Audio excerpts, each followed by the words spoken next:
আমরা কর্মসূচি হাতে নিয়েছি। 16ই মার্চ আমাদের মাননীয় প্রধানমন্ত্রী জনাব তারেক রহমান দিনাজপুরে কাহারুল উপজেলায় সাহাপাড়া খাল খননের উদ্বোধনের মাধ্যমেই এই কর্মসূচি শুরু করছেন। পাশাপাশি সারা বাংলাদেশে আমরা এই কর্মসূচি হাতে নিয়েছি। আমার লক্ষ্মীপুরে আমি 3টা খাল ইতিমধ্যে পরিদর্শন করেছি।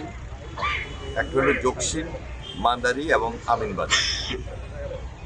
এর সঙ্গে অনেকগুলা কানেক্টেড খাল আছে।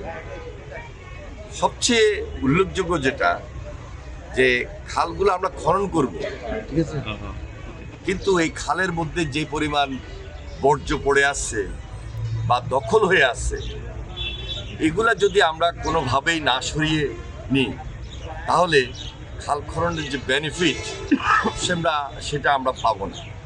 সেজন্য একদিকে খাল খনন কর্মসূচি অব্যাহত থাকবে, পাশাপাশি সবার সহযোগিতা প্রয়োজন। যে যারা অবৈধভাবে দখলদার এবং এই যে বিভিন্ন ময়লা আবর্জনা বর্জ্য এখানে ফেলেন, তারা আরও বেশি সজাগ এবং সতর্ক হতে হবে। সবার আন্তরিকতা এবং সহযোগিতার মাধ্যমে আমরা যে কর্মসূচি হাতে নিয়েছি, এটা সম্পূর্ণভাবে সাকসেস হবে বলে আমি মনে করছি। পাশাপাশি প্রেসিডেন্ট জি, আপনারা জানেন যে তার জীবদ্দশায় তিনি এই কর্মসূচি হাতে নিয়েছিলেন এবং সেই সময় আমরা সেচ সুবিধা পেয়েছি, উৎপাদন দ্বিগুণ হয়েছে এবং মাছের চাষ বৃদ্ধি পেয়েছে।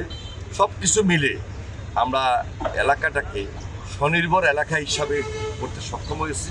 এখনও আমরা সারা বাংলাদেশটাকে স্বনির্ভর বাংলাদেশ গড়ে তুলতে হলে সবার সহযোগিতা প্রয়োজন এবং প্রেসিডেন্ট জিয়ার যে কর্মসূচি, সেই কর্মসূচি আমরা তারেক রহমানের নেতৃত্বে এগিয়ে যাবো ইনশাল্লাহ। সেখানে তারেক রহমানের হাতকে শক্তিশালী করাই আমাদের লক্ষ্য।